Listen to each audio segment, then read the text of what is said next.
Hello, everyone. Welcome and thank you for joining us. We are here for a PAC sponsored event called When Wise Interventions Are Required in Medicine Spaces to Intervene or Not. My name is Cheryl Hanula. I am the PAC Operations Manager. I'm not your usual host, but that's okay. I am happy to fill in for our board of directors. And today we are joined with Rita Boosey, who is the director of Brilliant Healing Systems. And before I introduce her and bring her on to chat about her wonderful presentation for us, I would like to let you know a little bit about the PAC is having a membership drive right now. If you are not a member, we would love you to become a member. We are heading to Health Canada and to Ottawa soon, and the more members we have behind us, the better chances we will have of convincing the government to make legal access to psychedelics for all Canadians. So if you have the ability to, please go to psychedelicassociation.net and become a member today. If you're already a member, thank you very much. We really appreciate it. So today we're joined by Rita, and she is a multidisciplinary somatic relational trauma-informed facilitator and psychedelic therapist, author, educator, and podcast co-host of Punk Therapy, Psychedelic Underground Neural Kindness. With 29 years experience in the healing arts, she is the director of Brilliant Healing Inc., working with individuals and groups leading therapeutic, experiential, and creative medicine retreats. She teaches internationally and trains, mentors, and supervises medicine practitioners in her unique program, Somatic Relational Trauma-Informed Practices for Medicine-Assisted Facilitation. In 2022, she was guest faculty at the Synthesis Institute, and in 2024, she completed a practicum in somatic transformation with Sharon Stanley, PhD. Rita has been recently approved as a somatic transformation educator. She has deep respect for and experience with both non-traditional and indigenous medicines, non-pathologizing, ancient, body-centered, attachment-based, and bio-psychosocial approaches to healing. She is a retired dancer, actor, and playwright, and her first novel, When I Was Better, released in 2022, is a winner of the Firebird Book Award and a finalist for the Gautier International Literary Award for late historical fiction. She is currently writing Punk Therapy, drawing on her clinical medicine work with women. Take it away, Rita. Thank you so much, Cheryl. So I would like to welcome all of you, members and non-members of the Psychedelic Association of Canada, friends in Canada and the US. And I'm so delighted that you've made it here today to engage embodied learning and the lived experience of mutual growth, vitality, and human solidarity in the realm of current psychedelic renaissance. I would like to thank Jay and Cheryl, who coordinated the efforts to have me here today. I also want to thank Lorena Piercy and Amy Phillips, who facilitated introductions that I may present this webinar to PAC. And I want to thank my BHI team, my Brilliant Healing Inc. team, specifically Karen Pickles. And Karen is waving to me. She's on the other side of me. She's going to be running the slides.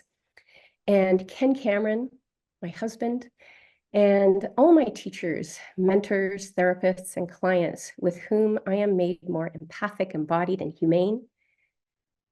And through our mutual and reciprocal growth.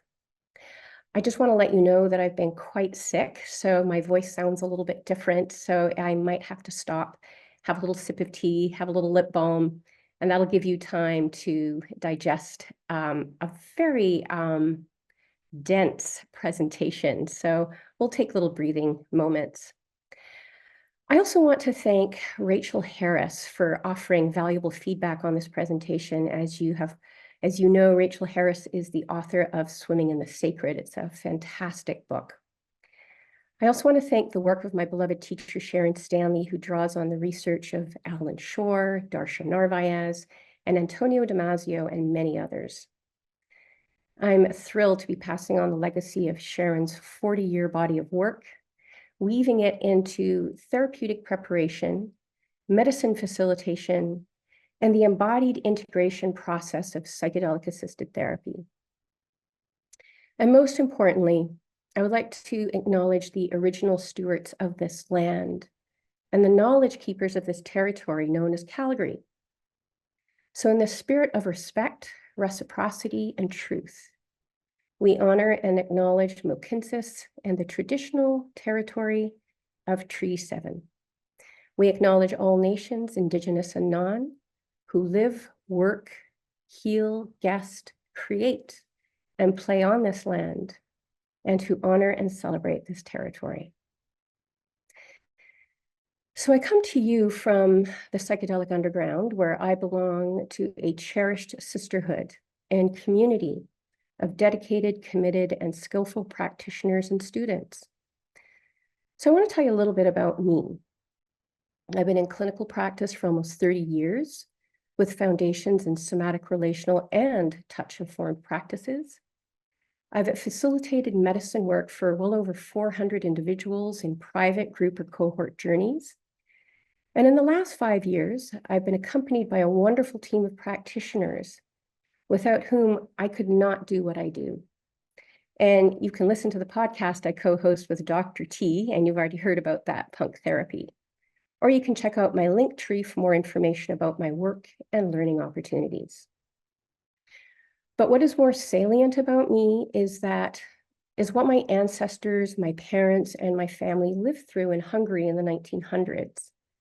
War, poverty, social oppression, a Soviet occupation, and a reign of political terror in the 1950s, followed by a crushed revolution that sought liberation for its people.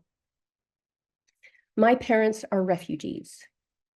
Much of this informs my worldview on what it means to be human and what it requires to heal from ancestral trauma, the trauma that can show up for decades inside our psyches, souls, bodies, and in our dreams, and most fundamentally, in our relationships with each other and the planet. My approach to medicine work is informed by attending to my own ancestral, developmental, and relational trauma on an ongoing basis. My childhood traumas culminated in complex post-traumatic stress between 2020 and 2023, in blindsiding moments in my life. I've only had a few teachers equal to my own traumas, one of them being psychedelic medicine. But even these medicines were always accompanied by humans, by spirit, by nature, and an awareness of relationship, or the lack thereof. My other teachers have been my professional involvement in the creative and intuitive arts, music, dance, theater, art making, writing, playwriting, literature, and TV and film. And so when I reflect on the years of isolation and aloneness that convinced me that I had done my life alone, I realized that I was never truly alone. Someone somewhere was always involved in what I read and what I watched and the dance that I was involved in. So that's me, and I already need a sip of tea. So I'd like to give you a little bit of an outline for today's presentation on when wise interventions are required in medicine spaces to intervene or not. So this is what we're going to cover. We're going to cover a relational approach to medicine work, my own developmental trauma, an overview of developmental trauma and psychedelics, 3 mini case studies using wise interventions during medicine work, and a brief summary. My presentation will also be interspersed with moments for personal reflection and embodiment. So before I jump into the meat of my presentation, I want to prepare our bodies and our imaginations for the learning and the reflective experience. I want to begin with a prose poem by Richard Wagamese. He's a deceased Ojibwe author and storyteller. And of course, you can read along with me on the PowerPoint.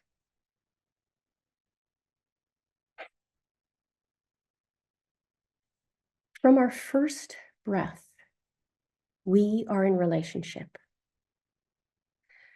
With that indrawn draft of air, we become joined to everything that ever was, is, and ever will be. When we exhale, we forge that relationship by virtue of the act of living. Our breath commingles with all breath, and we are a part of everything. That's a simple fact of things. We are born in a state of relationship, and our ceremonies and rituals are guides to lead us deeper into that relationship with all things. Big lesson, relationships never end. They just change. In believing that lies the freedom to carry compassion, empathy, love, kindness, and respect into and through whatever changes. We are made more by that practice. So this interconnectedness is the traditional indigenous worldview that sees the whole person, physical, emotional, spiritual, and intellectual, in a communal ecosystem with all of life. This view is also substantiated when we view current research on interpersonal neurobiology, developmental neuroscience, and the biopsychosocial approach. There is no healing alone, but there is resourcing together. When we look at indigenous and traditional body-based ways of knowing, sensing, communing, and gathering in ways that promote strong connections and foster inclusivity, Karen, I'm going to get you to take that slide away. We're not there yet. Thank you so much. Awesome. So I got a little distracted by that slide, so I'm just going to say this again. There is no healing alone, but there is resourcing together. When we look at indigenous and traditional body-based ways of knowing, sensing, communing, and gathering in ways that promote strong connections and foster inclusivity. So we're going to take a look at a relational approach to medicine work. 90% of our communication is nonverbal, communicated through the eyes, voice, facial expression, and bodily gestures. From the moment we are born, we are communicating our internal cues to our caregivers, and we need them to attune to those cues to ensure that we not only survive, but flourish. As developing humans, when we are not consistently cared for or appropriately responded to, when our caregivers are neglectful, stressed, misattuned, or themselves unsupported, we can suffer relational and developmental trauma.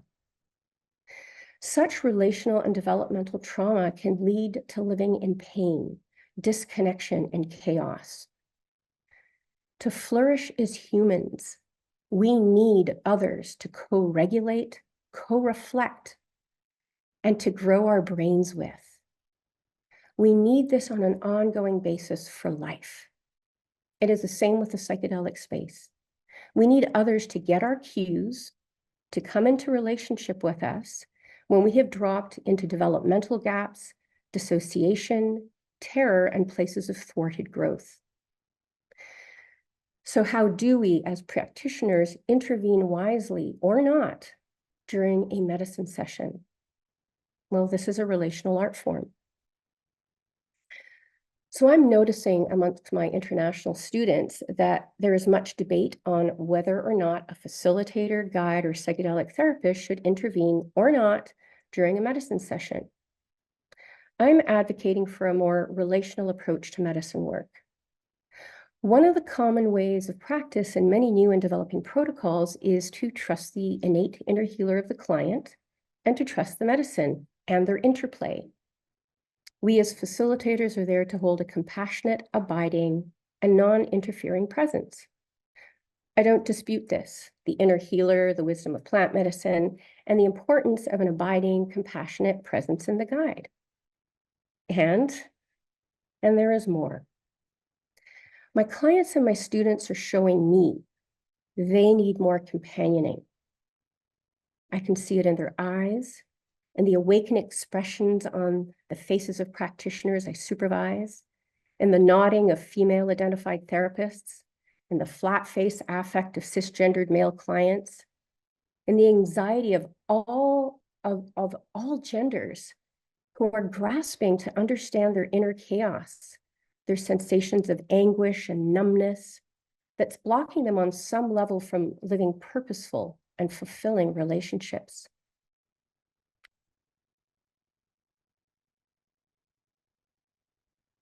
I'm seeing a thawing of compliance, of trusting an external authority outside of one's direct experience.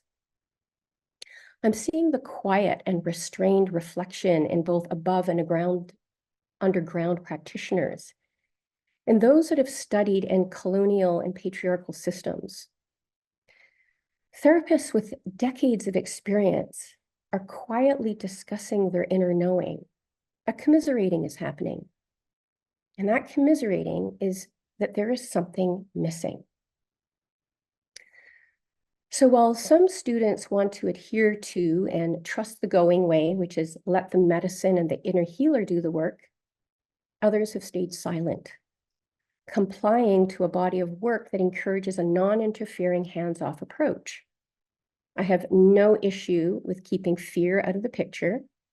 Interfering can have a covert agenda in which fear drives manipulation, dominance, coercion, and a push for outcomes to satisfy an expectation or intention.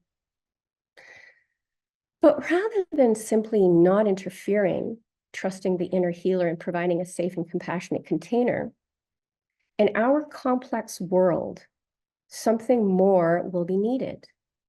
We have a litany of new disorders. We are seeing war, displacement, climate change, a loss of biodiversity, gender, racial, and systemic oppression, and we're feeling the impact of collective and ongoing trauma. We are living the complexities of our changing brains with inadequate time to catch up to technological advances, data acceleration, social issues, and the rapid change that's facing our planet. But the body is very ancient, with millions of years of wisdom and intelligence coming through its cells, and an individual body as part of an interdependent ecosystem. Bodies are in relationship with everything and a collective nervous system. So in other words, we are feeling all of this together, and we have embodied wisdom to transmit to each other. So something more is needed in our medicine spaces as we learn from Indigenous communities what it means to be kin, to be impacted and affected by each other, to grow as the result of the land, the animals, and what our relatedness can teach us. And we have a lot to learn from doulas, death doulas, birth doulas that are there for the whole process, physically, emotionally, spiritually. So we've heard from many wise researchers expressions like, we need a brain to grow a brain, and that we change in the presence of each other, and that the loss of embodied empathic relationships thwart our development mentally, physically, emotionally, and spiritually. Dan Siegel has coined the phrase, the neurobiology of we. And Dr. Alan Shore brought to us the concept of the intersubjective relational field, the mutuality of a two-person psychology. Shore's work highlights how the growth of self and the brain are intertwined within the context of relationships. His research on attachment and developmental neuroscience demonstrates how we fundamentally mature and thrive in pairs and groups. Disruptions of those relationships disturb the basic biological processes necessary for managing our relationships to others and selves. So we essentially need a practice based in wonder, empathy, somatic consciousness, synchrony, mutuality, and reciprocity. Alan Shore's years of clinical research, further developed through the practical application of Sharon Stanley's somatic transformation model, teaches us that to heal, we need two relational right hemispheres interested in the phenomena of the present moment. It is in the mutuality of the ever-changing affective moment that we can grow and develop both spontaneously and profoundly. It is in wondering about the nuanced, subtle, and musical moments of sound, breath, gesture, changes in skin tone, facial expression, and body movements that we can inquire about the spiritual human experience. Together, we explore what has happened and what is needed here in the moment. Together, we need to decode the messages of the body and the potential living in the gaps of missing experiences. And together, we inquire into what is undeveloped in us due to a loss of embodied empathic relationships. Indigenous peoples know this to be resourcing together, living body to living body. For this to occur, we need clear, grounded, resourced bodies trained in deep listening, intuitive action or non-action, and a sincere and authentic commitment to learn another's experience from the inside. And for that to occur, we need someone to accompany us in that intimate journey well before we can do it for another. We need to know our subjectivity before we can know the subjectivity of another. Time for a sip of tea.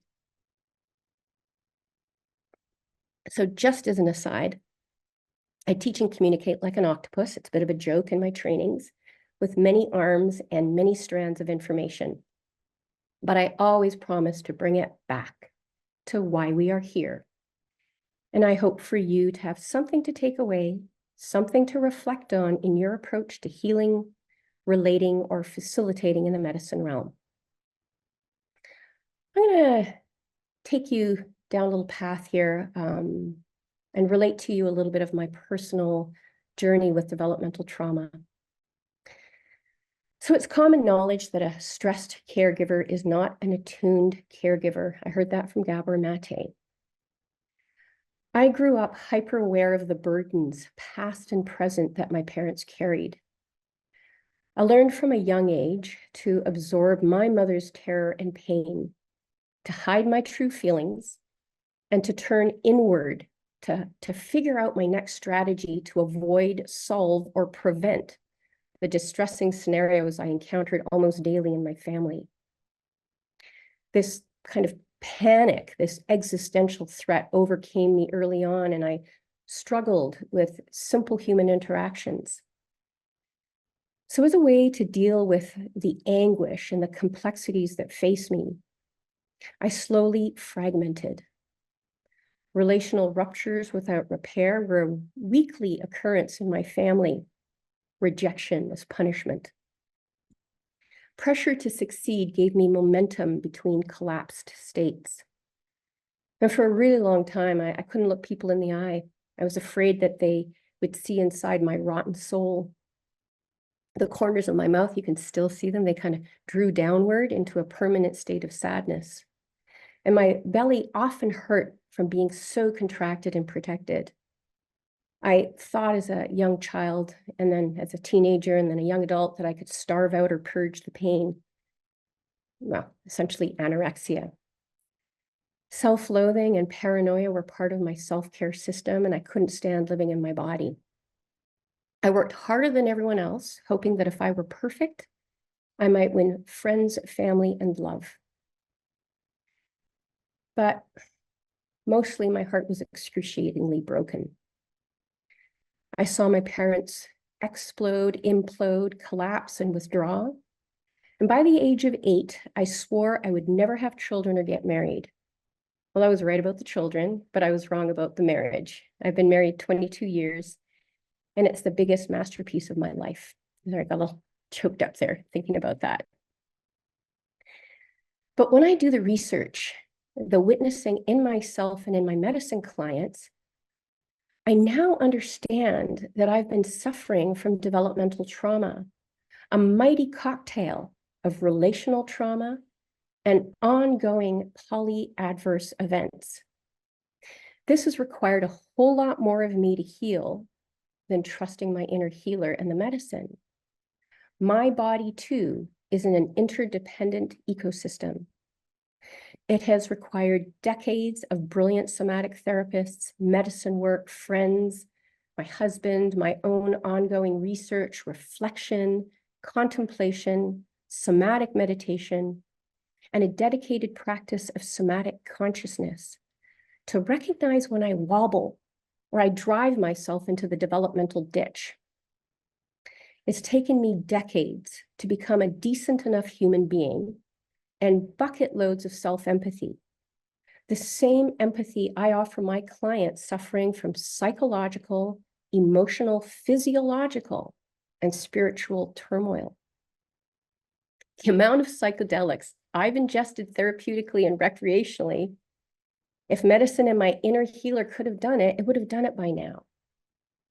I've also needed embodied, empathic, and skillful practitioners to help me understand what happened to me on the inside and to stay engaged with me in excruciating moments. So let's just take a moment to pause. And if you'd like to, let's just do sort of a 2-minute little somatic meditation just to ground our feet, feel our feet on the floor, a moment to locate our sits bones. And if you like to, you can humble your chin and close your eyes. I just naturally start to rock a little bit. And if you'd like to, just surrender to gravity a little bit. And drop any pressure. And just take a moment to simply allow your body to breathe you.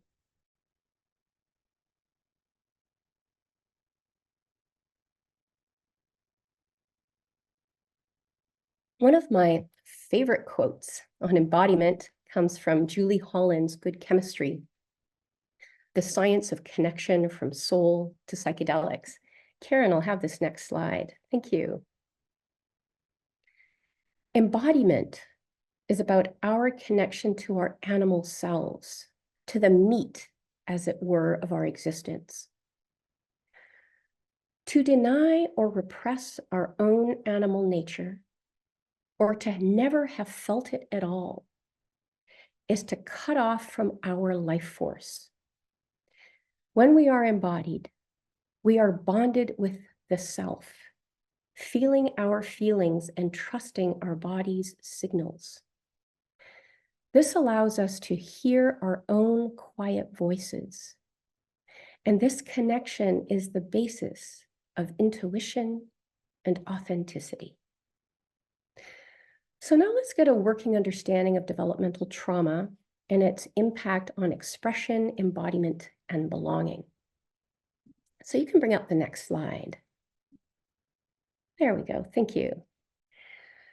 So with developmental trauma, and I just want to say, we're going to get to wise interventions, but knowing developmental trauma is a really wise intervention. So let me just go through this. Our feeling safe in the world, our ability to self-regulate and form healthy relationships is deeply damaged. And that damage happens on the right hemisphere.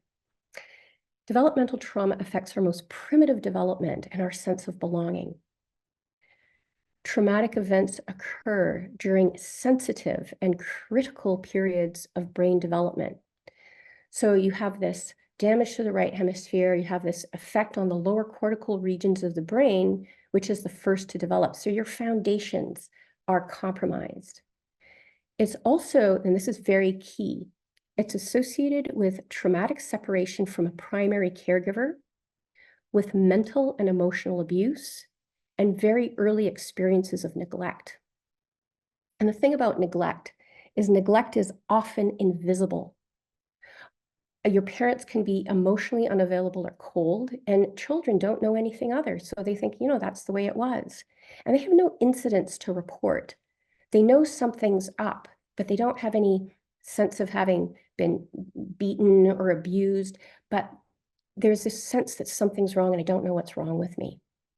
And this leads to multifaceted and long-standing physiological, so in the body, psychological, emotional, and social, and spiritual and health consequences and adaptations.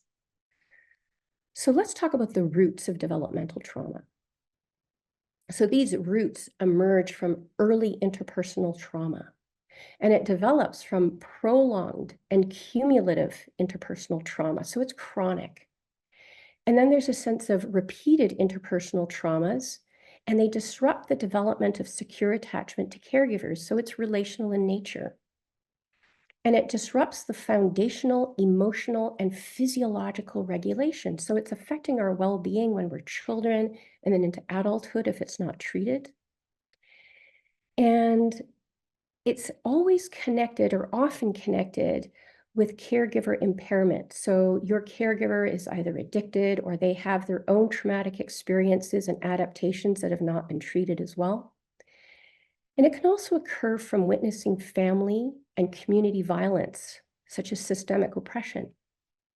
And even early medical interventions, separation through illness, war, or dislocation. And so there's this thwarted development. There's parts of us that remain undeveloped. And there's this split between the lower and higher cortical regions of the brain.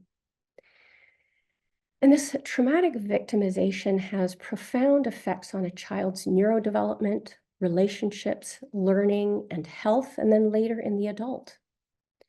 And then when multiple forms of victimization occur, these secondary results are often complex and can persist not only for decades, but intergenerationally. So it can be that your parents had developmental trauma and then they're dealing with their gaps, and then we're inheriting these gaps. And so how do we adapt? How do we create these defensive accommodations to survive? So we develop physical, psychological, emotional, and social disturbances. So things you probably heard the term faulty neuroception or fragmenting. Our adaptations may repeatedly be interfering with a person's relationships, quality of life, self-identity, and life satisfaction. We may be unable to develop essential daily living skills, impulse control, problem solving, or learning new information.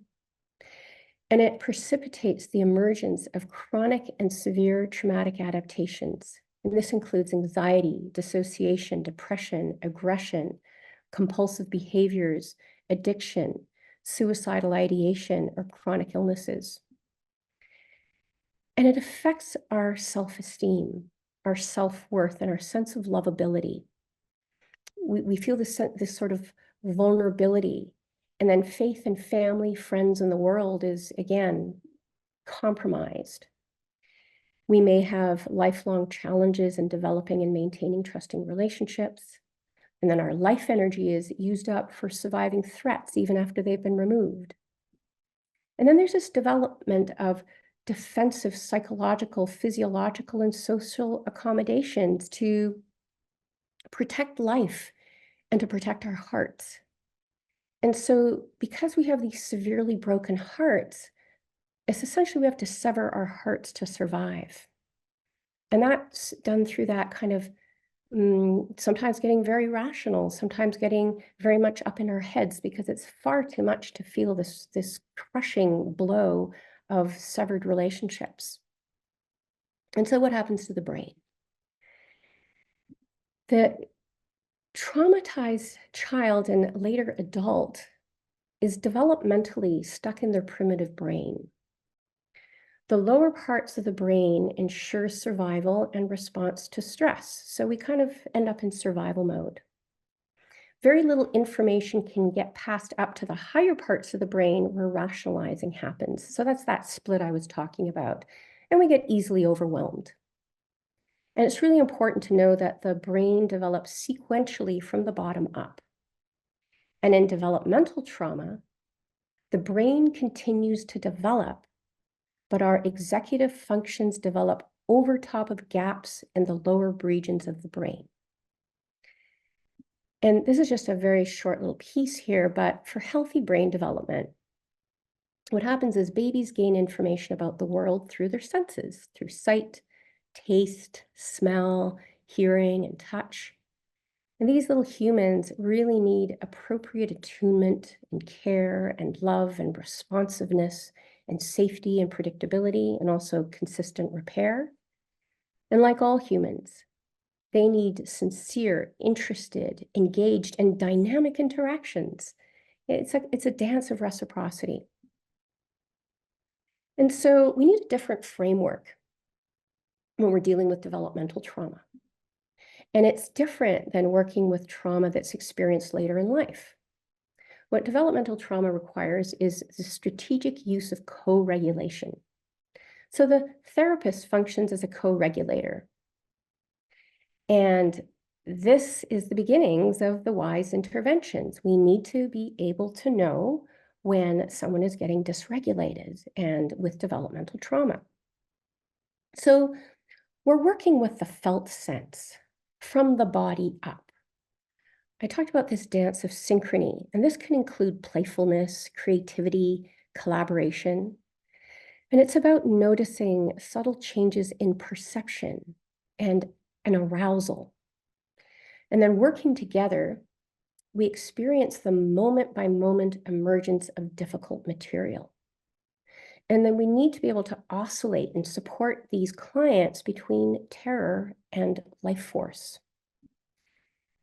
And so, because there's this chronic absence of human support and embodied empathy for healthy development, attunement is key to working with developmental trauma and establishing neural connectivity. And so neurogenesis is what we're essentially relying on help from psychedelics. And we also need that through our relationships. So this is just a little list of some of the really important key features when it comes to working with developmental trauma. So embodied empathy, consistency, authenticity, a genuine care and interest, patience, slowness, playfulness, wonder, and somatic practices to build a congruent sense of self and co-regulation. And then we need that right hemisphere to right hemisphere, moment by moment study of emergent phenomena, because our sense of self actually comes from the right hemisphere. And so the job of the therapist, facilitator, practitioner, or guide is to sort out the messages of the body. And so we're sorting out and differentiating growth from defense, nurture or neglect, truth from distortion, sensitive versus sensitized, resource or obstacles, or the difference between vitality or trauma.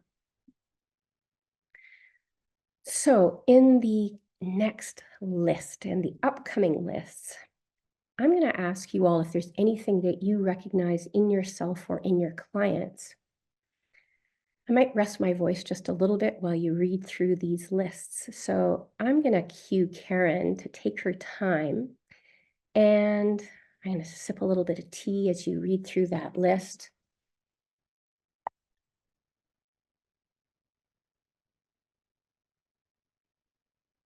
I'm going to read through it with my eyes so I know you've had time out there in the world to read them over.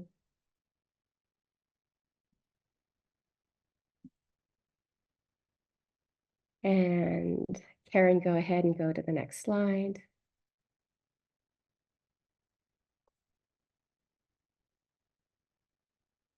Hypervigilance, that one sticks out there. And it has for me. Emotional outbursts can happen for people when they're feeling very sensitized, emotional numbness. Sometimes you'll see frequent crying as a defense, where you can't reach someone. And I'm not judging any of this. It's really important that we're not pathologizing any of this. All of it is really essential to the self-care system. It helped us survive. There may be guilt, shame, and self-blame. And to the next slide, please. So we have these distorted beliefs about ourselves and others. We may frequently express concerns about our safety, have difficulties with attention or our learning ability, difficulty with decision-making, memory, sleep, nightmares, and all of that is also shock living in the system, unprocessed shock. And it is shocking not to be met as a child. It is very shocking to realize you don't have anyone to rely on. And next one, you're already there, Karen, thank you. Eating disorders, which I don't really call eating disorders, but that's how we'll call it for now. Change in appetite, self-harm, addiction, substance abuse, chronic pain, increased medical problems.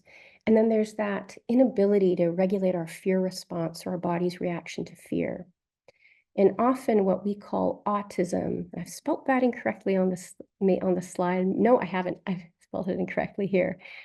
ADHD, BPD, bipolar, behavioral problems, or these complex and challenging behaviors are all under the umbrella of developmental trauma. And here's sort of a short summary to really feel the sense of what developmental trauma is. So next slide, please. So developmental trauma, nonverbal and verbal distress can show up as feeling like you don't exist, you don't matter or belong. You're unable to regulate and soothe yourself. Trust in relationships is compromised. You feel a sense of mistrust. You have an inability to identify and communicate your needs. You're stuck. And so just think about that for a minute. I'm going to stop, actually. I just thought of something. You're in the middle of a medicine session and you've got developmental trauma and you can't communicate your needs. And you're stuck there for hours, unable to say anything. I want you to just have that feeling of what that's like to live that all over again. And then we're stuck in states of shame, guilt, and self-judgment. And you can see a lot of that self-judgment come up sometimes after medicine sessions as well. I didn't do it right. So there's been inappropriate care, neglect, mistreatment, and this lack of foundational regulation. There's been a lack of attunement, embodied empathy, and connection.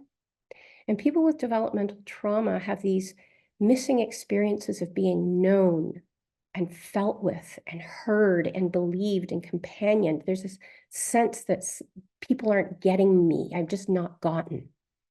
And then there's this neurophysiological foundation that has gaps for physiological, psychological, social, and interpersonal well-being. So that's kind of a summary there. So just take a moment, everybody. And we're not going to go to that slide yet, Karen, so let's just go back to me. Yeah, great, thank you. So understanding the signs of developmental trauma and psychedelic therapy, we need to think twice about high-dose medicines that can catapult a person's very delicate nervous system into greater dysregulation. We also need to think twice about leaving someone in their journeys through hours of dysregulation, fending for themselves, which is the very nightmare they lived throughout their entire childhood, enduring dysregulation and terror alone. We may also want to not so reflexively rely on the words, "This is your journey, this is what you have to go through," when we as psychedelic practitioners feel hopeless or at a loss while a client is cycling through terror or is stuck in freeze. We might remember that we have a job as co-regulators during the medicine session.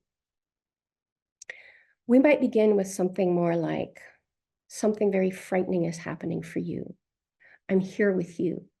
And I'm going to stay with you until these sensations move along in time. I'm not going anywhere. Once, when I was with a practitioner that was following the rules, they kept sending me back to put my eye shades on and go back into my nightmare. And at the end of that session, I was left in such a dissociated, shut down state. And this practitioner left the room. And I entered a very heavy 6 months of depression after that, because it was the same nightmare of living with my family in feeling completely lost and hopeless, where everyone in my family was dissociated. So we have to be thoughtful about who we are working with and what we're dealing with in a client. So here's a little micro case study. And this comes from me preparing a client for medicine work. And when I identify that I'm going to be working with developmental trauma, I know we're going to get in it for a while together.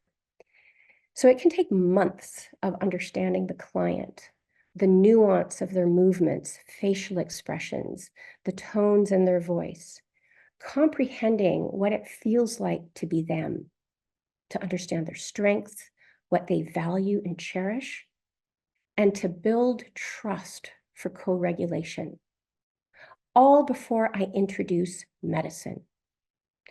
We spend time in moment-by-moment discovery, long silent pauses, dynamic verbal and nonverbal communication, and we explore the spontaneous emergent phenomena that allows us to discover the missing gaps, the blankness, and the stuck survival energy in the body. So this is the first of 3 cases I would like to share. So recently, a 56-year-old cisgendered female client, who I'll call Shelley, discloses to me, I was constantly left alone to figure it out. Well, I see it in her eyes. It's a kind of permanent stunning, a sadness seeking some form of contact, and a chronic fear of life. Hers is a brain missing the healthy sequential brain development resulting from a lack of attentive, attuned, embodied connection and companioning.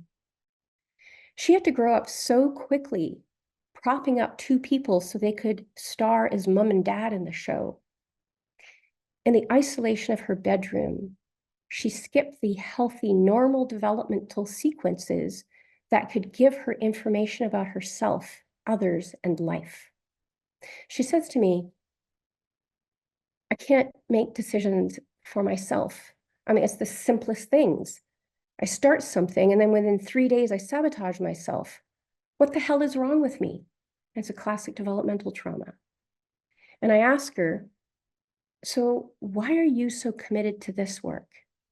You've been showing up for months in preparation for your medicine session. What's different here? Well, what's different here is that we're doing it together.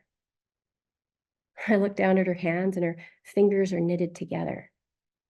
And I have this internal feeling of warmth and pleasure. Together, we are finding coherence. And I reply to her, I'm so delighted to be doing it together with you. And so this client recognizes that she needs someone to co-reflect with. So let's take a little moment for a little experiential here. So if you'd like to take a moment to reflect on your life, maybe in the past week or month, when someone offered you empathy or attunement, or you had a moment of synchrony. So if you'd like to close your eyes and recall that moment, when empathy, attunement, and synchrony occurred for you with someone, or from someone, or from you towards another. How did that experience land within you? How has it felt in your body and between you? And what quality of energy emerged in the encounter?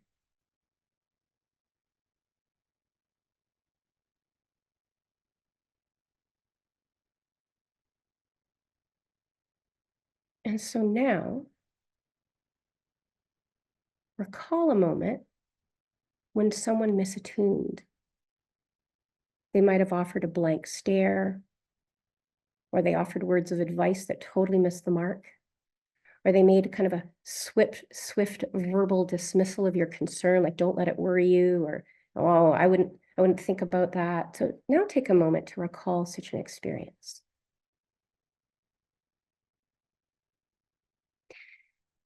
And so depending on the experience you chose, how did that experience land with you? How was that felt in your body and between you? And what quality of energy emerged in the encounter?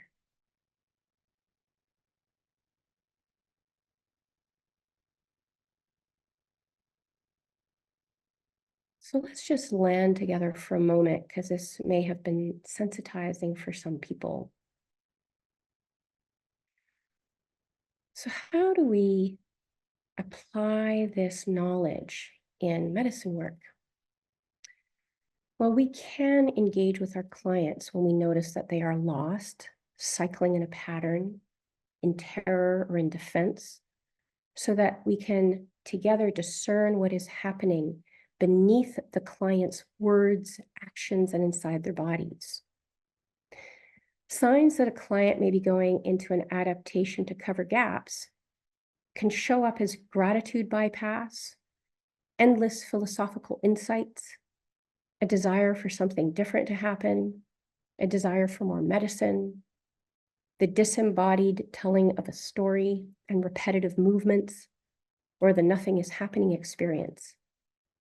Here's a second case study. This client is also in her 50s. She's done she had lots of medicine experience, therapeutic and recreational. She's really sunny and jovial and verbally eloquent. And she kind of brings vitality and energy into the room.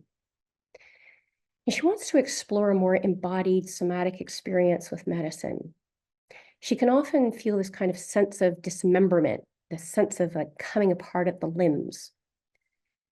And she experiences body shame, partly due to aging and partly due to this felt sense in her body. And she's often running in high arousal due to the demands of life, work, and the social problems that plague her city. She's very sensitive, deeply intelligent with great heart. And in her pre-session, she describes bringing her college friends home to meet her happy family and finding her father in bed with someone who was not her mother. So while this trauma she experienced later in life, she had already created a picture of a happy family, a very useful accommodation to avoid pain. And her father was an alcoholic.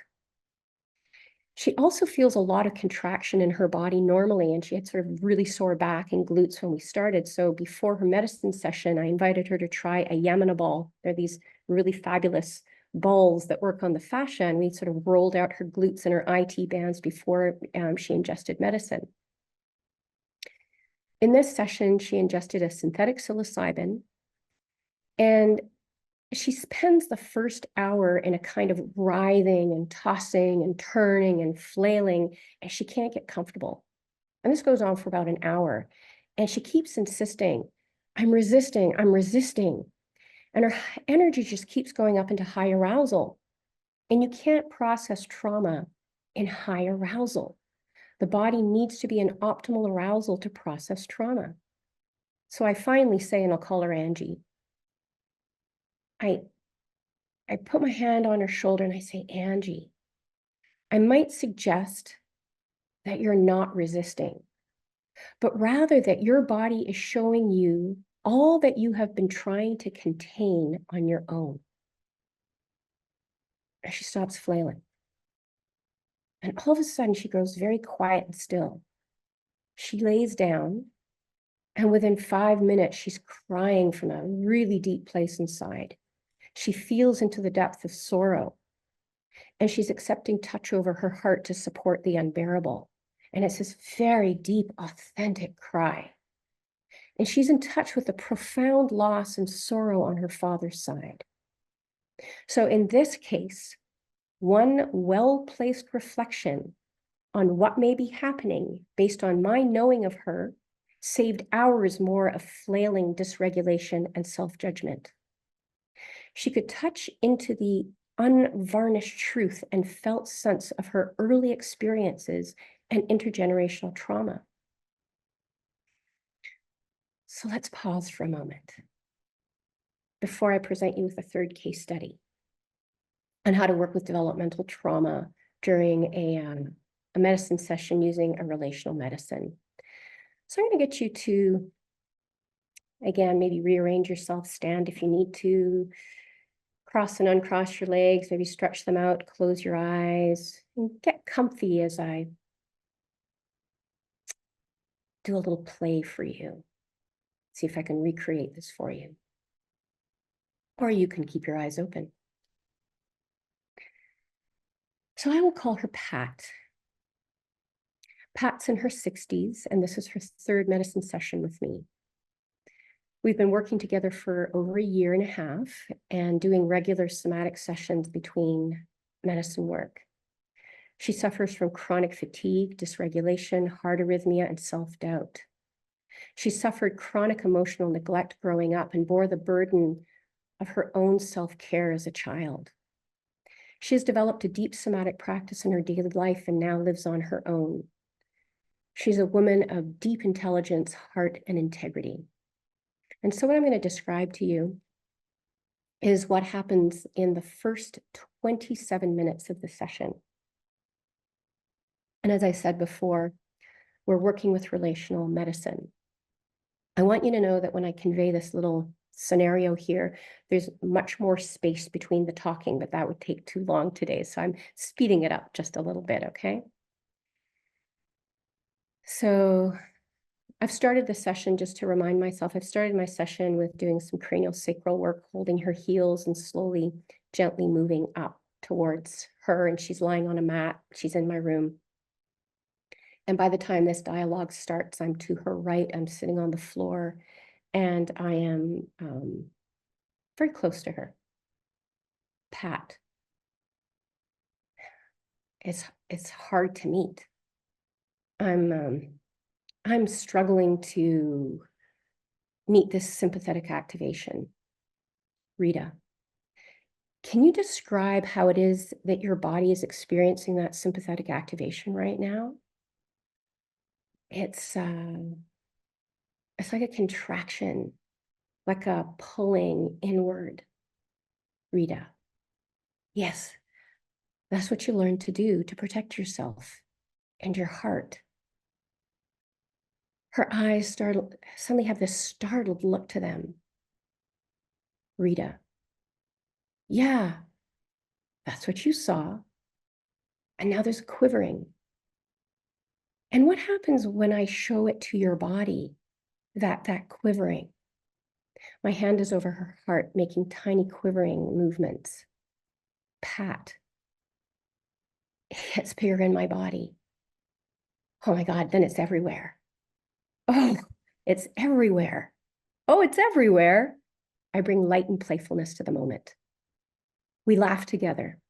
The dysregulation has momentarily been brought into ventral co-regulation. Pat exhales. Her face grows serious. Her eyes widen. A heavy sensation causes her to groan. Can you let that shaking flow through like water? I slide my hand under her back, intending to support the back wall of the heart, the place where the sinoatrial nodes act as the pacemakers of the heart. It's okay for you to release this. Can you allow the life force to come through the neck, through the jaw? Her legs are making little reaching actions, lifting and stretching the way babies do in a crib. It's her body trying to help her manage the unbearable internal sensations. We are collaborating in the optimal arousal zone, staying in a nervous system state in which she's able to maintain somatic consciousness. Her feet flex and point, and she's staying with distressing sensations. Pat breaks into a large yawn, signaling a shift in her nervous system state. She starts coughing, a sign of energy transformation. I encourage it. Yes, yes, that's it. That's it. And then another wave. And again, her eyes widen. She looks shocked. It's important to know that babies can often frequently go into shock, and those shocks go underground in the body. More intense energy arises. Pat's shivering, her feet are flexing and pointing, and her face is starting to show a different kind of distress. My assistant, Karen, and I gently brush energy down her legs. Pat moves her head back and forth, looking as though she's seeking contact, but it's panic in her eyes. As we brush her legs, she becomes somewhat still. I move back up to her torso and gently slip my hand back under her back again, listening to her heart through my hand. Her hand feels great on my back. It's like my heart is seeking it. She laughs. I can feel it. A downward pull of my heart through my back, seeking your hand. I was thinking that if I were a little baby, I would be crying. Yeah, you would be. I'm like hollering. Yeah, that's the energy. This is not comfortable. Somebody help me. Yeah, I'm right here with you. Yeah, this is the baby crying. Yeah, this is the baby hollering and crying. We can hear you. Her face turns red, her eyes scrunch up, but there are no tears. She's laughing, then sobbing, then laughing, and then a full-on sob. I don't want to be alone. I don't want to be alone. I don't want to be alone. It feels very, yeah, oh God, I don't know how to say it. Crying is the only way that I can say it. It's just unending. It feels unending. I don't want to be alone. It just feels unending, unending. And she's sobbing. You're experiencing exactly what it was like for you. The distress of enduring alone. This time, Pat, you're not alone. Pat places her hand over mine, which is over her heart. I can really feel your hand here. This is really happening, Pat. She's finally getting soothed. And that's exactly the soothing she needed. I can sense that. It's almost like there's a safety to look around. But I really can't look at your face right now. Like I'm super aware of that. Just notice that. As I start to register your contact, I can look around a bit, but I can't bring my eyes to meet you, and I'm not going to force it. I'm just speaking to you so that you know what's happening.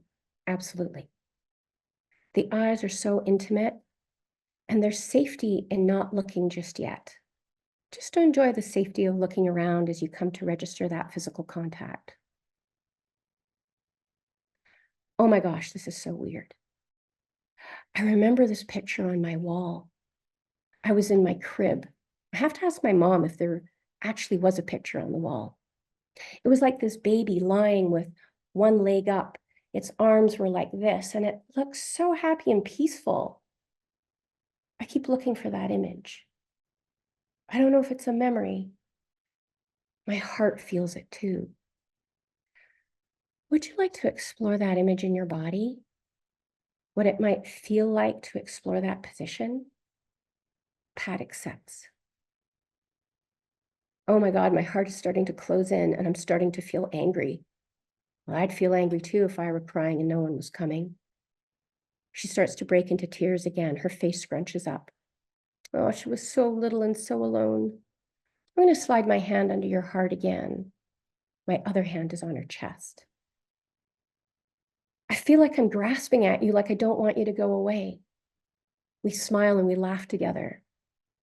I feel like I have to test it, to take my hand away and trust that you're still going to be there and not leave. I'm going to stay right here. There's a long pause and silence. Her hand comes back. it leaves, it comes back, and then it leaves. I feel like I'm learning this interplay, this constancy, that your presence is there. And when I take my hand away, it's still there. I keep having images of my son as a baby when he was nursing, and how he would always play with his hands, like he was tracing things. And I think it was the same thing, like getting to know presence. It feels the same for me. It feels new for me. I think we're tracing that map of connection. So that was the first 26 minutes of a medicine session, and it didn't continue on that way. We had, long pauses of silence, but that was a real interactive time in the medicine. And because she was repairing an early nonverbal attachment disruption, she needed empathic, embodied, attuned, and responsive engagement. So I'm just going to ask you to reflect again. I wonder what happened in your body when you heard this encounter. What feelings, sensations, and images emerged for you? I'm going to take a few moments to make some notes if you'd like to. We're coming to the end here.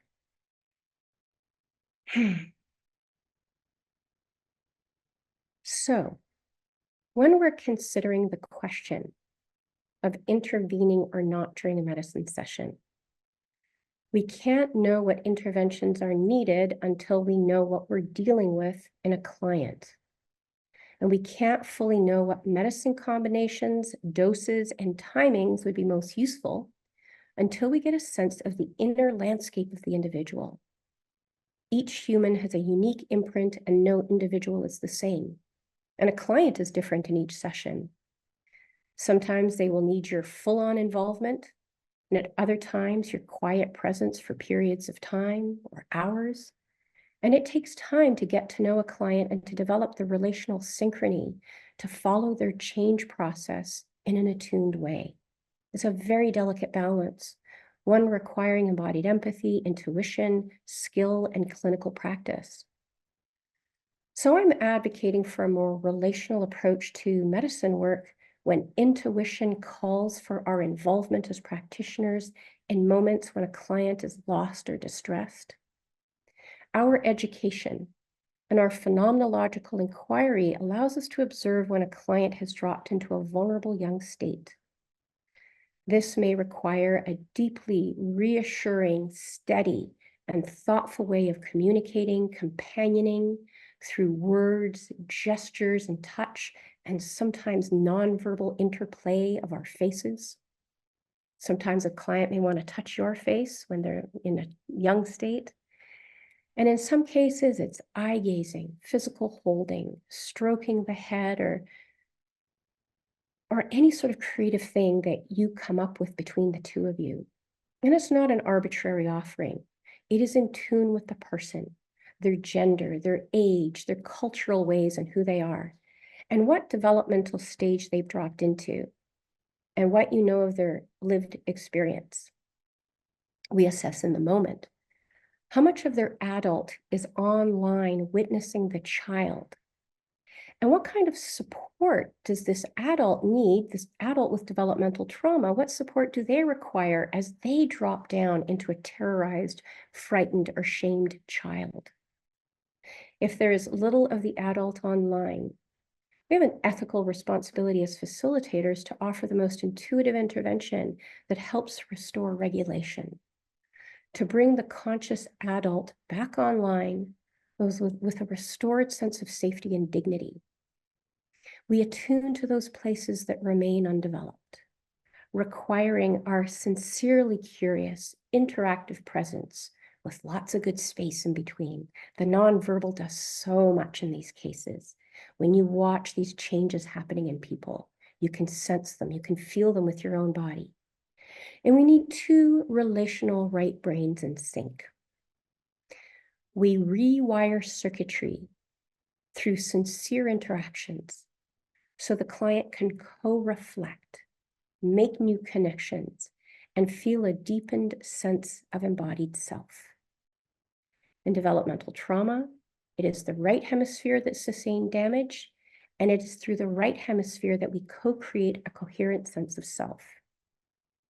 And that is done through present moment embodied empathic inquiry, somatic intervention, and reflection when there is room for interaction. And sometimes at the beginning of a medicine session, there's that long time. This was different. She dropped right in and we interacted together. And sometimes there's a long, long time where you don't want to intervene at the beginning of a session because there's a lot going on inside the client. There's this expansion of consciousness, and then something niggles on the inside of the body, and you go, I'm just going to check on this client, see how they're doing. So it really requires that intuitive, embodied sense.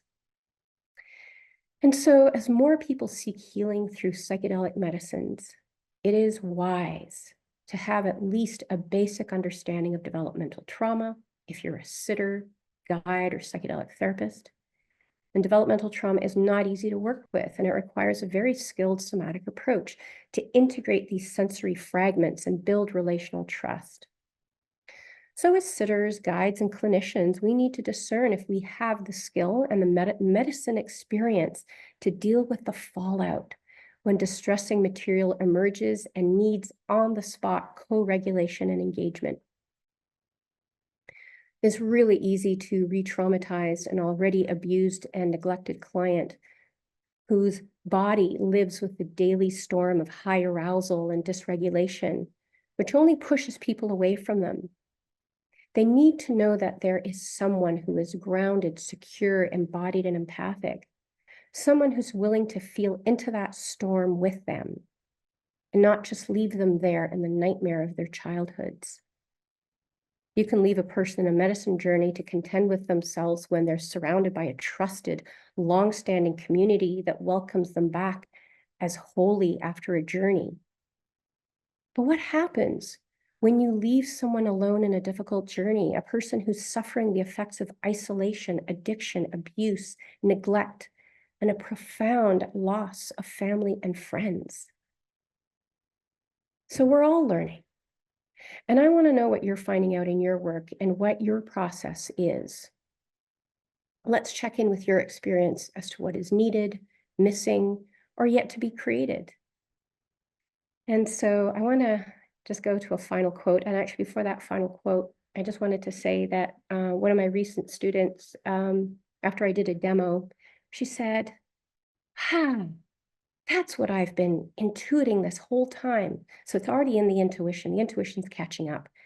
And she said, yeah, it's about like being a doula. You're there for all the moments and you're feeling that right moment, that right moment to interact.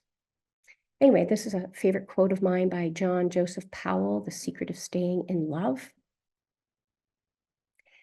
It is an absolute human certainty that no one can know their own beauty or perceive a sense of their own worth until it has been reflected back to them in the mirror of another loving, caring human being. Thank you for your time. And now I think it's question and answer period.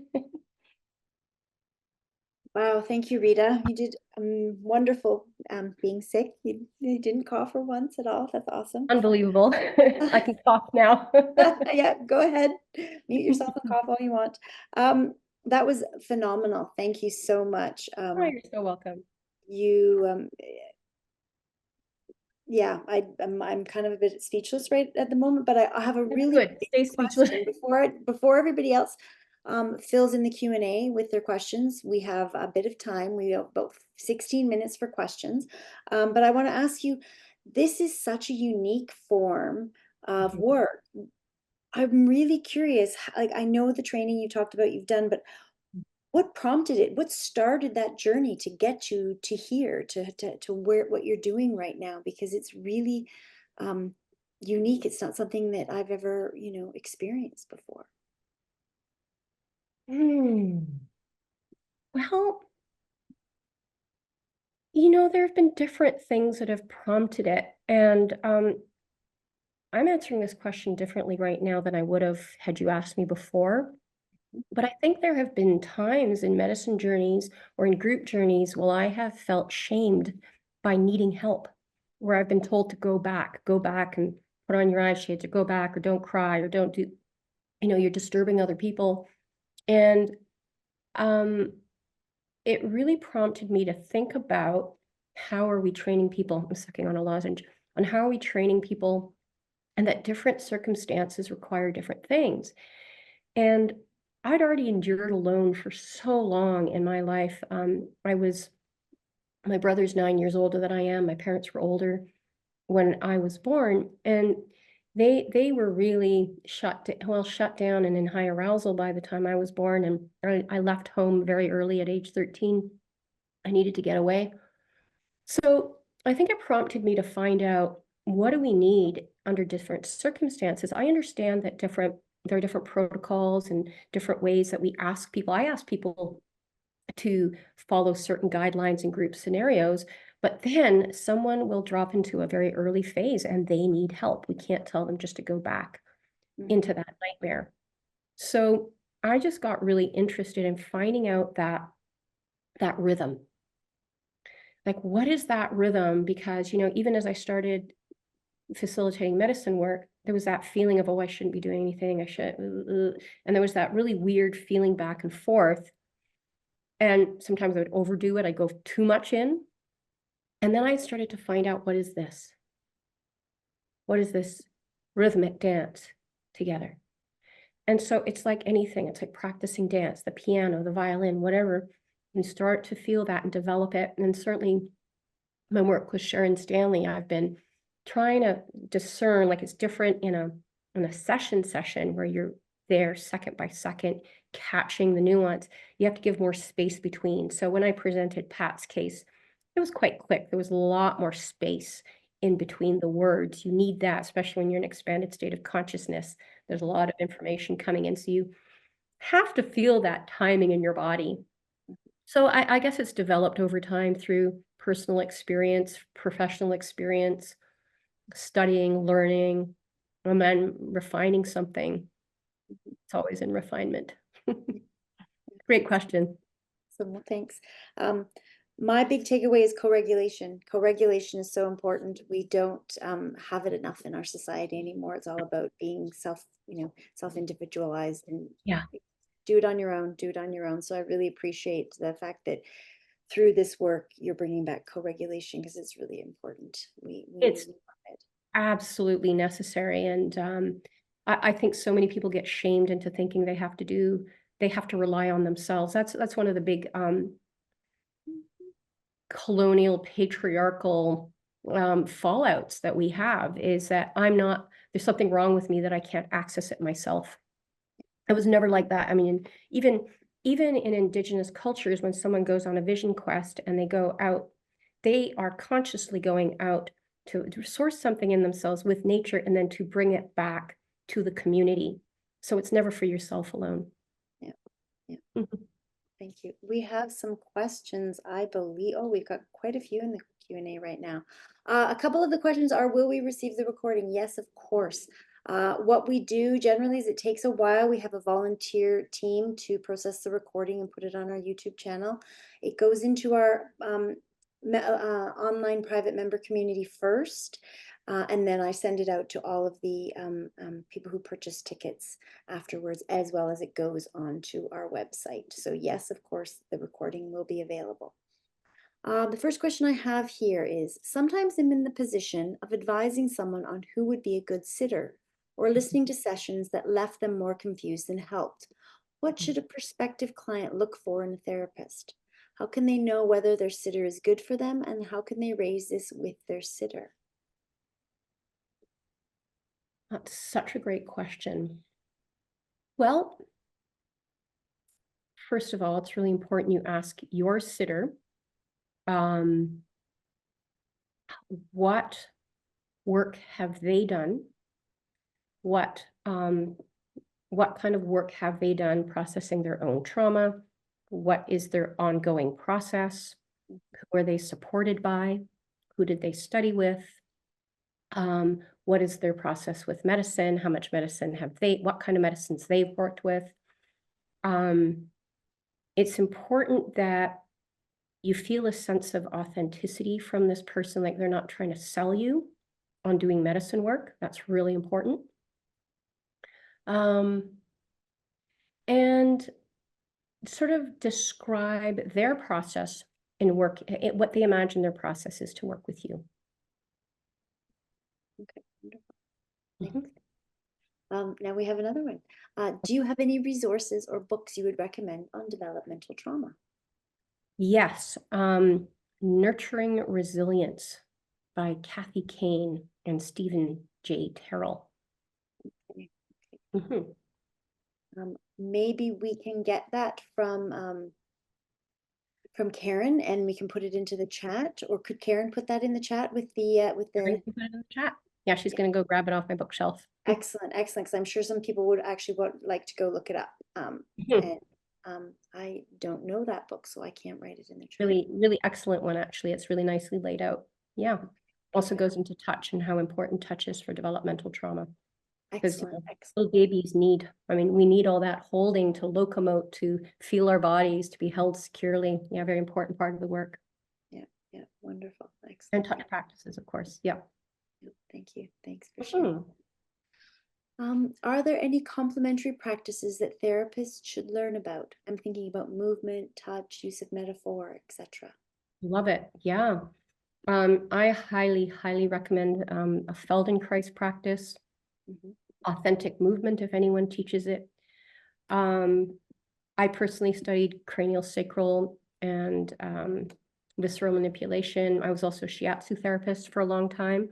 So any sort of touch modality that you're interested in and that you can offer even shorter courses are great. And what was that last part of that sentence? Uh, Um, they're thinking, are there any complementary practices that therapists should learn about? Thinking about movement, touch, or use of metaphor, Use of etc. metaphor. Poetry is great for metaphor. Mhm. I always have poetry in my work. There is always a poem at the beginning of a medicine session and oftentimes at the beginning of a session. And it really is wonderful to reflect with poetry. Mhm. Isn't it? Yeah, poetry can really touch some people in ways that sort of a written paragraph is very different, and the metaphors of poetry can touch people in ways that are just so um, more gentle Yeah. and more powerful. So yeah, that's Yeah, wonderful. it's a relational bridge. It's kind of like, you know, you read a poem and every single person has a different take on it, or they might have similar takes. So it's just to unite people, or you get to know what's happening in the depths of somebody. Yeah, yeah. Mhm. We keep getting some more questions, so we'll try to fit in as many as we can before the end. As the facilitator sitter, when we feel that niggling feeling that something might be going on with the client, what is the best way to check in with the client? Is it to gently ask them what they're noticing, or how would you suggest we meet them there and let them know we're there with them? Oh, that's so beautiful. Well, I think that person's already answered their question. First of all, they've got the niggle. Good job. Let the niggle come up a little bit. And I love the way this question is phrased, because how can we check in to let them know that we're there with them?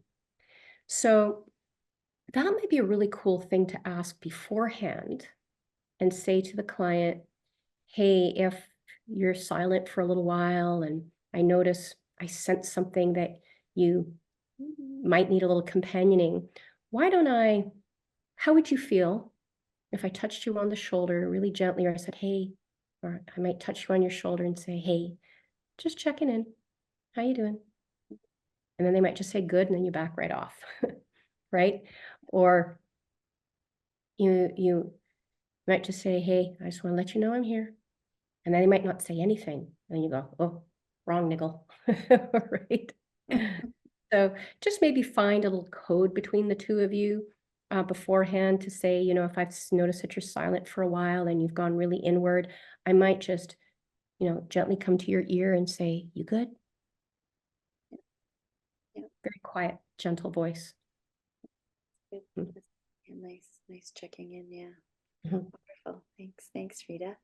Um, Rita has a whole bunch of links and email addresses and her course that's going to be coming up. And so our amazing volunteer, Kaylee, is going to add it to the chat right now if you want to be able to download it or copy it for you to take with you. So I'll let her do that now while I ask the next question. What is your general approach to people stuck in a loop? Yeah. Well, I don't have a general approach because everyone's a little different. And I just wanted to say that that happens less. Okay, how am I going to answer this question? It happens less and less often now because I educate my clients on right brain psychotherapy. And the right brain is the one that helps things move along. The left hemisphere gets stuck in a loop. So generally, when someone is stuck in a loop, that means they've gone to their left hemisphere. And we go to the left hemisphere because there is something up that's deeper, that the client, some part of them knows that there is something coming up and it's too terrifying to feel this. So I go up into that left hemisphere. So the work for me already starts in the pre-session work so that we can start noticing when that happens before medicine so that clients can catch themselves in the medicine. So I think if you're trained in touch practices, I might say to a client, let's say this is like more closer to the beginning of my career. I had a client, who was stuck in that loop. And there was that part of me that wanted to help co-regulate, but I couldn't get in. It was kind of like dementia. My father had dementia, and I'd say to him, you got to stop driving. And no, I'm going to keep driving. Like, it's kind of like this dementia that goes on and you're trying to get in, trying to get in. And what I did this one time with a client was I realized there was no getting in. So I sat really still, super still, and I just witnessed. And I started to feel into this high arousal state that was driving this cycle. And I just felt into my body to their body about the distress that was underneath this looping thing. So I felt into the distress really sincerely. And then she stopped and she said, thank you.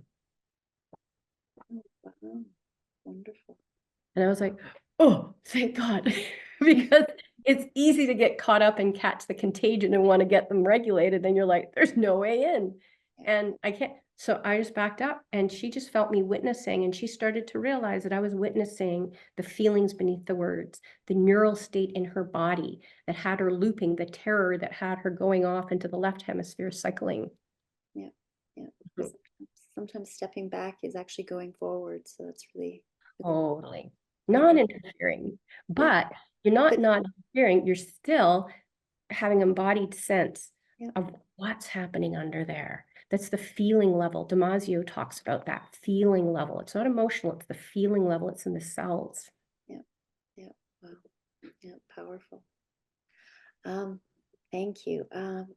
We do have a few more questions and we might get them all in. If you notice a client is in a gratitude bypass or the disembodied telling of a story, can you share how you might receive or redirect this?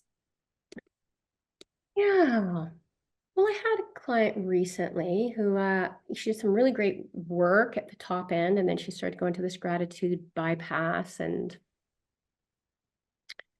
I, I think I said, I think I might have touched her shoulder, and I said, hey, I'm just wondering if this is that place where you start to go at it alone. And she goes, oh yeah, I'm talking a lot, aren't I? And we laughed. Mhm.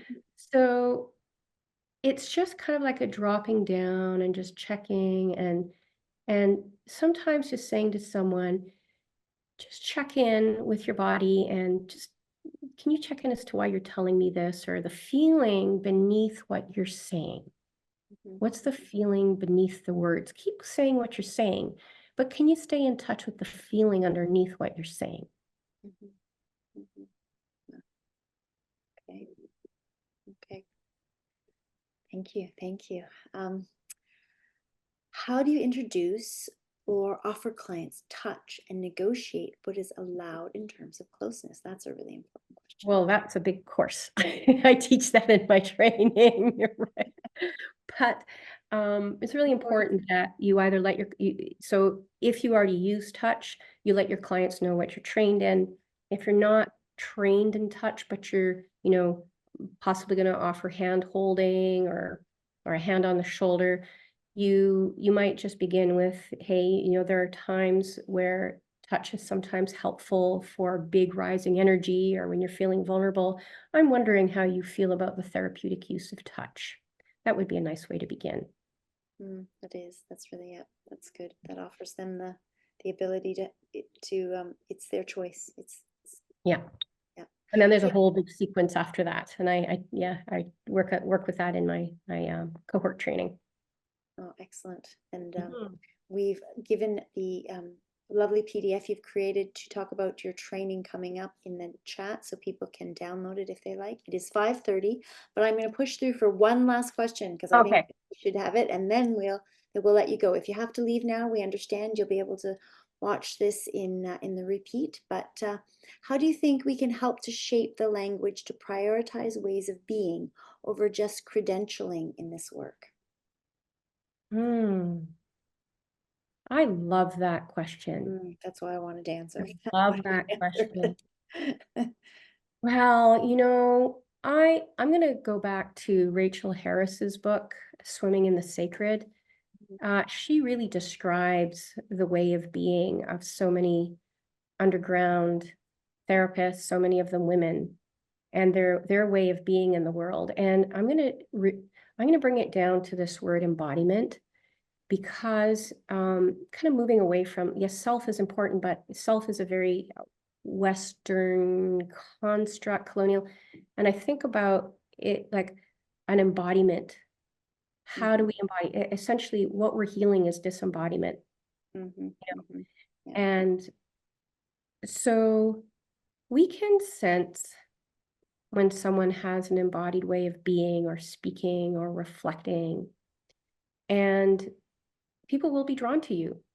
mhm, It's just as simple as that. When we do our work in a sincere and authentic way, people are drawn to you. And I think that we're going to need a lot of different kinds of guides and therapists and sitters to meet all the different kinds of people that there are. People that want the clinical experience, people that want someone's studio experience, someone who wants the jungle experience. yeah, But we as globally, we're going to need to get embodied, because when we're not embodied, we don't know what we're doing to other people, and we don't know what other people are doing to us. So way of being, embodiment for lifetime, for life. yeah, yeah, Yeah, that's a yeah, great question. yeah. That is a great question, and it was a great answer. Thank you so much, Rita. Mm. Um, It is now time, I think, for us to say goodbye. It was an amazing presentation. Thank you so much. Um, You. I learned a ton, and I'm sure everyone else here did as well. Thank you, everyone, for joining us. Thank you, Kaylee, for last minute tech hosting. You did a great job. Really appreciate it. Our lovely volunteers. We have two employees at the PAC, myself and Jay Katz, our executive director. The rest of us are all volunteers. So um, your support helps to build and to grow the PAC, the Psychedelic Association of Canada, more and more. So please, again, as I said at the top, if you haven't become a member, please become a member as we make our way to Health Canada and Parliament Hill soon to discuss the legalization of psychedelic medicines for all Canadians. Thank you, Rita. Thank you, Brilliant Healing Systems. Thank you, Thank Karen, you, in the Pac. background. We appreciate you coming here and sharing this with everyone. It was a beautiful presentation and so much important lessons and work that you do. Thank And you. so many thank yous in the chat right now for you. And yeah, we Uh-huh. really appreciate you having you here. Yeah, it was wonderful. And Pac's doing such great work. I feel so thrilled to be a part of this organization. Oh, well, we're so happy to have you. Feel free. We'd love to have you back another time. This I'm was a game. very, very well received webinar. So yeah, All love, right. love to hear part two sometime Ciao, soon. ciao, everybody. All right. Thank you, everybody. Good night. See you Bye. soon. Bye.